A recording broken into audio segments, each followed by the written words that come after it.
আমাদের আদর্শ গৃহস্থ ভক্ত।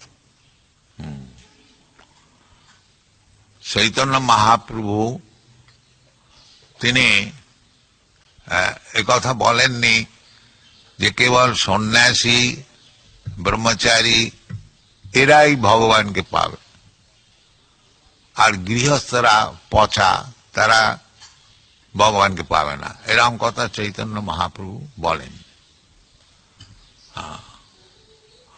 মহাপ্রভু বলেছেন যে কিবা বিপ্র কিবা শূদ্র ন্যাসী কানে নয়, যেই কৃষ্ণ তত্ত্ববেত্তা সেই গুরু হয়।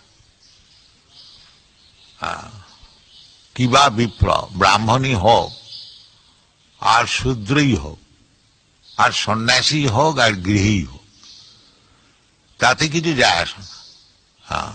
যেই কৃষ্ণ তত্ত্ববেত্তা, যে ব্যক্তি কৃষ্ণ তত্ত্ব জানে, কৃষ্ণ কি বস্তু, কৃষ্ণকে কি করে দেখতে হয়, কৃষ্ণকে কি করে জানতে হয়, এই সব কথা যিনি জানেন তিনিই গুরু। তো সেই গুরু হচ্ছে ভক্তিবিনোদ ঠাকুর। তিনি গৃহস্থ ছিলেন, শুধু গৃহস্থ নন, বড় গভর্নমেন্ট অফিসার, ম্যাজিস্ট্রেট।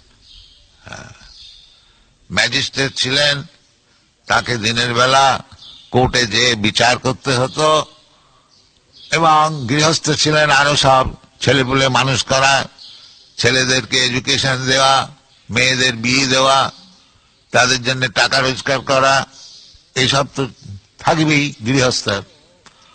এইসব থাকা সত্ত্বেও তিনি হচ্ছেন আমাদের আচার্য গুরু। তিনি এমন ভাবে কাজ করতেন যে ভগবানের সেবাটা সেইটাই মধ্যস্থ রেখেছিলেন। তিনি অফিস থেকে কোর্ট থেকে আসতেন, এসে মুখ হাত পা ধুয়ে যৎকিঞ্চিত যা খাবার খেয়ে নিতেন, নিয়ে 8টার সময় তিনি শুতে যেতেন, আর 4 ঘন্টা পরে রাত্রির 12টার সময় উঠে পড়তেন, উঠে বই লিখতেন। He used to go to bed at 8 o'clock and rise up at 12 o'clock, and he used to write books. So that was এইভাবে তিনি জীবনযাপন করতেন। যে আমাদের গৃহস্থের কাজ অনেক আছে, কিন্তু তিনি এমন ভাবে সেগুলি সব বিভাগ করে নিয়েছিলেন যে তার কৃষ্ণ ভজনে কোনো বাধা হতো না। তা আমাদেরও সেই রাম করতে হবে।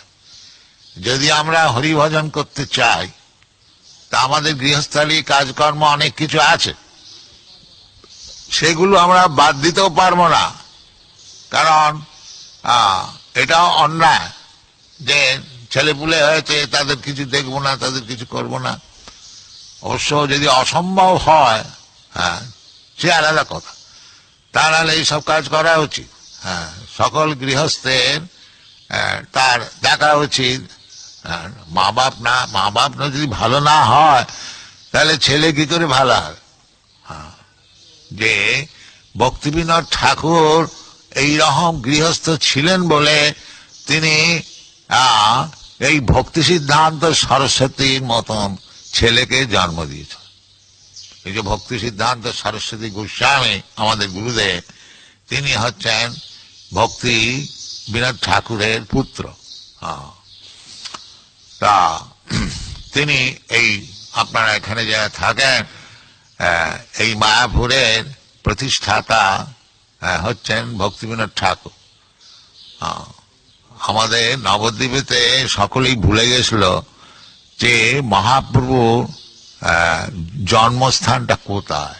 নবদ্বীপ বলতে গেলে অনেক বড় জায়গা, পূর্বেতে আরো বড় জায়গা ছিল, 9টা দ্বীপ নিয়ে নবদ্বীপ। এখানে লক্ষ লক্ষ কোটি কোটি লোক, সব ব্রাহ্মণ পণ্ডিত বাস করত। 500 বছর পূর্বেতে এটা হচ্ছে লেখাপড়া শেখবার একটা বড় জায়গা নবদ্বীপ। এখনো নবদ্বীপে বড় বড় পণ্ডিত আছে।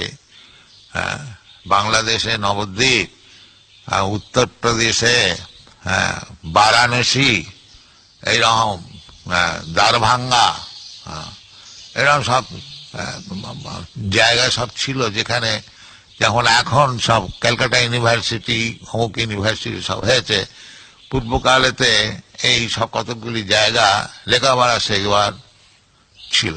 তো এখানে নবদ্বীপের চৈতন্য মহাপ্রভু জন্মগ্রহণ করেছিলেন, আপনারা সকলে জানেন। তার পিতা সিলেট থেকে এসেছিলেন, গঙ্গার ধারেতে বাস করতেন, নীলাম্বর চক্রবর্তী ঠাকুর, তার কন্যা শচী দেবী, তার সঙ্গে বিবাহ হয়েছিল, এ সমস্ত আছে। তো ভক্তিবিনোদ ঠাকুর তিনি খুব ব্যস্ত যে বাস্তবিক মহাপ্রভুর জন্মস্থানটা কোথায়। লোকে প্রবাদ যে মহাপ্রভুর জন্মস্থান লোপ হয়ে গেছে, কিন্তু তিনি মনে করতেন যে লোপ কি করে হবে, নিশ্চয়। এই জগন্নাথ দাস বাবাজি তিনি এই মায়াপুরে যেখানে যোগপীঠ আছে, এখানে তুলসী বন ছিল, তিনি ওখানেতে ভজন করতেন। তিনি ভক্তিবিনোদ ঠাকুরকে বলেন যে এইটি হচ্ছে মহাপ্রভুর জন্ম। তো মহাজন জিনগতস্য পন্থা, জগন্নাথ দাস বাবাজি মহারাজ, তার অনেক বয়স হয়েছিল, কেবল হরিনাম করতেন। তিনি বৃন্দাবনে ছিলেন, তারপরে এখানে এসে বাস করতেন। তার কথানুসার ভক্তিবিনোদ ঠাকুর এই জায়গাকে উন্নতি করবার জন্যে আপ্রাণ চেষ্টা করেছিলেন।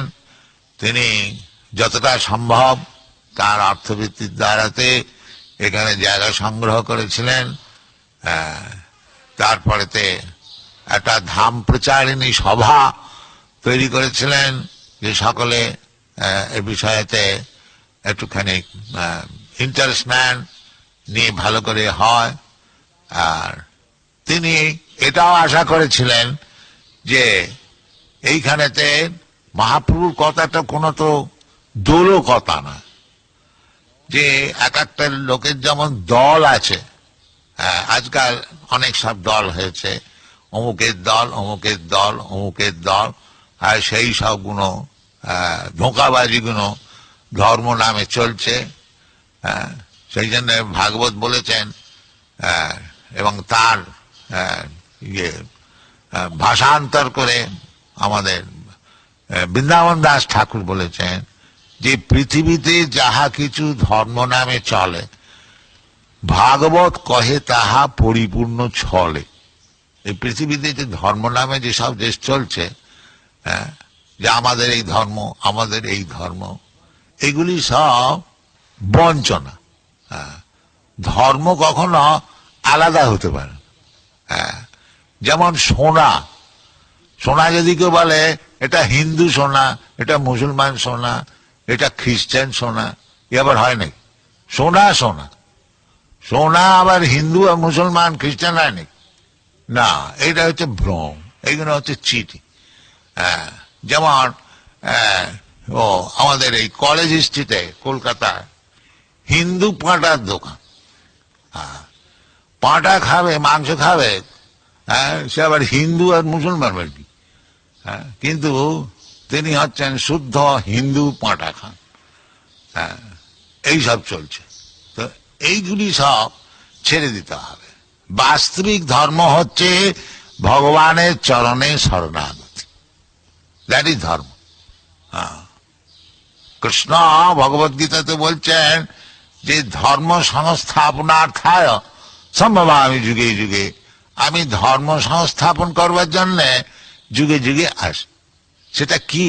সে ধর্মটা, সেটা হিন্দু ধর্ম, মুসলমান ধর্ম, খ্রিস্টান ধর্ম নয়। সেটা হচ্ছে আসল ধর্ম। সেটা কি? সর্বধর্মান পরিত্যাজ্য মামেকং শরণম, এটা হচ্ছে ধর্ম। যে ভগবানের চরণেতে শরণাগত হয়েছে সে হচ্ছে ধার্মিক, আর সব অধার্মিক, সব বোকা বদমাইশ। এইটা বুঝে নেবে। আমাদের হচ্ছে এইটি হচ্ছে টেস্ট। যেমন সোনাটা কি জানতে হলে যারা সোনা চেনে ওই পাথরে ঘষে বুঝে নেয় এটা কি দামের সোনা, তেমনি আমাদের কাছে একটা কোষ্ঠী পাথর আছে। সেই কোষ্ঠী পাথরে আমরা দেখিনি যে কে কত ধার্মিক। সেটা কি? সেটা মানে আমাদের কোন একটা আবিষ্কৃত বস্তু নয়, সেটা শাস্ত্রেতে বলছে। কৃষ্ণ যেমন বলছে, নমান দুষ্কৃত নাম মূঢ়া প্রপদ্যন্তে নরাধমা মায়া অপহৃত জ্ঞানা আসুরি ভাব মাসিকা। এই কোষ্ঠীপাত। যাই দেখব যে কৃষ্ণতে প্রপত্তি নাই, কৃষ্ণকে বোঝে না, কৃষ্ণকে জানে না, অথচ ধার্মিক, আমরা সেটা গ্রহণ করব না। আমরা গ্রহণ করব কি? এটা মহাপাপী, দুষ্কৃতি ন। দুষ্কৃতি ন মানে মহাপাপ, কেবল পাপ কার্য করে। সে এই ক্লাস লোক যারা কেবল পাপ কাজ করছে, যারা বোকা মূঢ়া, নমাং দুষ্কৃতি ন মূঢ়া নরাধমা, মনুষ্য সমাজের মধ্যে অত্যন্ত হেয় নরাধম, আর মায়া অবৃত। মানে এই লোকটা এত বিদ্যান ইউনিভার্সিটিতে এত সব পাস টাস করেছে, আর আপনারা একে বলছেন যে মহাপাপী, বোকা, নরাধম। আমরা বলছি না, বলছি